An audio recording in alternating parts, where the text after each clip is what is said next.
5 minute کا مدرسہ 5 جمادی الاولیٰ۔ اسلامی تاریخ، مہاجر و انصار میں بھائی چارہ۔ مکہ کے مسلمان جب کفار و مشرکین کی تکلیفوں سے پریشان ہو کر صرف اللہ، اس کے رسول صلی اللہ علیہ وسلم اور دین اسلام کی حفاظت کے لیے اپنا مال و دولت، ساز و سامان اور محبوب وطن چھوڑ کر مدینہ منورہ ہجرت کر گئے، اس موقع پر رسول اللہ صلی اللہ علیہ وسلم نے ان مسلمانوں کی دل جوئی کے لیے آپس میں بھائی چارہ قائم فرمایا، اور مہاجرین یعنی وہ صحابہ کرام جو مکہ مکرمہ سے ہجرت کر کے مدینہ چلے گئے، ان میں سے ایک ایک کو انصار یعنی وہ صحابہ کرام جنہوں نے مدینہ منورہ میں مہاجرین کی نصرت و مدد کی، ان کا بھائی بنا دیا۔ انصار نے اپنے مہاجر بھائی کے تعاون اور عزت و احترام میں بڑھ چڑھ کر حصہ لیا اور ان کے ساتھ ہمدردی و محبت، ایثار و قربانی اور مہربانی و حسن سلوک کی ایسی بہترین مثال پیش کی کہ آج تک پوری دنیا مل کر اس جیسی مثال پیش نہیں کر سکی۔ مال و دولت، زمین و باغات، بلکہ ہر چیز میں ان کو شریک کر لیا، مگر مہاجرین نے بھی انصاری بھائیوں کا ہر معاملہ میں ساتھ دیا اور اپنی روزی کا بذات خود انتظام کرنے کے لیے تجارت وغیرہ کا پیشہ اختیار کیا۔ بہرحال یہ رشتہ مواخات اسلامی تاریخ میں اتحاد و اتفاق اور قومی یکجہتی کی ایسی مثال تھی جس نے نسل و رنگ، وطن و ملک اور تہذیب و تمدن کے سارے امتیاز کو عملی طور پر ختم کر ڈالا۔ اللہ کی قدرت، پرندوں کی پرورش۔ چمگادڑ کے علاوہ تمام پرندے انڈے دیتے ہیں، وہ ان پر بیٹھ کر حرارت و گرمی پہنچاتے ہیں، پھر کچھ دنوں کے بعد ان انڈوں سے بچے نکل آتے ہیں۔ ان چیزوں کی غذا کے لیے اللہ تعالیٰ نے بے شمار کیڑے مکوڑے پیدا کر دیے جن کو پکڑ کر پرندے اپنے بچوں کے منہ میں ڈالتے ہیں۔ جب ان کے جسم میں پر نکلنے لگتے ہیں تو پرندے بڑی آسانی کے ساتھ خود بخود اڑنا سیکھ جاتے ہیں۔ آخر ان پرندوں کو انڈوں سے بچے نکالنے، پرورش کرنے اور اڑنے کا سلیقہ کون سکھاتا ہے؟ بے شک اللہ تعالیٰ ہی اپنی قدرت سے ان کی پیدائش اور تربیت و پرورش کا انتظام فرمایا ہے۔ ایک فرض کے بارے میں، نیکیوں کا حکم دینا اور برائیوں سے روکنا۔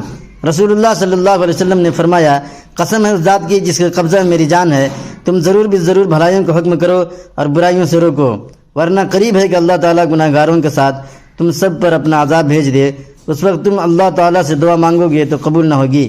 ترمذی شریف حدیث نمبر 2159۔ فائدہ: نیکیوں کا حکم دینا اور برائیوں سے روکنا امت کے ہر فرد پر اپنی حیثیت اور طاقت کے مطابق لازم اور ضروری ہے۔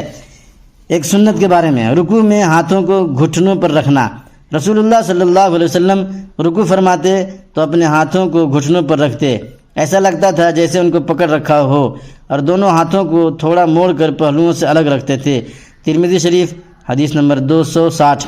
ایک اہم عمل کی فضیلت، عورت کے لیے چند اعمال۔ رسول اللہ صلی اللہ علیہ وسلم نے فرمایا، جب عورت 5 وقت کی نماز پڑھتی رہے اور اپنی عزت کی حفاظت کرتی رہے اور اپنے شوہر کی فرمانبرداری کرتی رہے تو وہ جنت کے جس دروازے سے چاہے داخل ہو جائے۔ صحیح ابن حبان حدیث نمبر 4237۔ ایک گناہ کے بارے میں، انصاف نہ کرنے کا وبال۔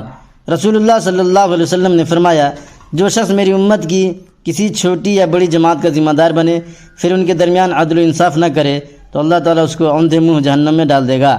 طبرانی کبیر حدیث نمبر 16911۔ دنیا کے بارے میں، دنیا مومن کے لیے قید خانہ ہے۔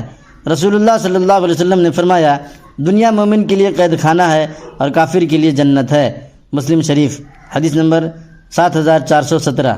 فائدہ: شریعت کے احکام پر عمل کرنا، نفسانی خواہشوں کو چھوڑنا، اللہ اور اس کے رسول کے حکم پر چلنا نفس کے لیے قید ہے، اور کافر اپنے نفس کی ہر خواہش کو پوری کرنے میں آزاد ہے، اس لیے گویا دنیا ہی اس کے لیے جنت کا درجہ رکھتی ہے۔ آخرت کے بارے میں، جنت کے پھل اور درختوں کا سایہ۔ قرآن میں اللہ تعالیٰ فرماتا ہے، متقیوں سے جس جنت کا وعدہ کیا گیا ہے اس کی کیفیت یہ ہے کہ اس کے نیچے نہریں جاری ہوں گی اور اس کا پھل اور سایہ ہمیشہ رہے گا۔ سورہ رعد آیت نمبر 35۔ طب نبوی سے علاج، عجوہ کھجور سے زہر کا علاج۔ رسول اللہ صلی اللہ علیہ وسلم نے فرمایا، عجوہ جنت کا پھل ہے اور اس میں زہر سے شفا ہے۔ ترمذی شریف حدیث نمبر 2068۔ قرآن شریف کی نصیحت۔ قرآن میں اللہ تعالیٰ فرماتا ہے، اللہ تعالیٰ عدل و انصاف، اچھا سلوک کرنے اور رشتہ داروں کی مالی مدد کرنے کا حکم دیتا ہے، نیز بے حیائی، ناپسندیدہ کاموں اور ظلم و زیادتی سے منع کرتا ہے۔ وہ تمہیں ایسی باتوں کی نصیحت کرتا ہے تاکہ تم ان کو یاد رکھو۔ سورہ نحل آیت نمبر 90۔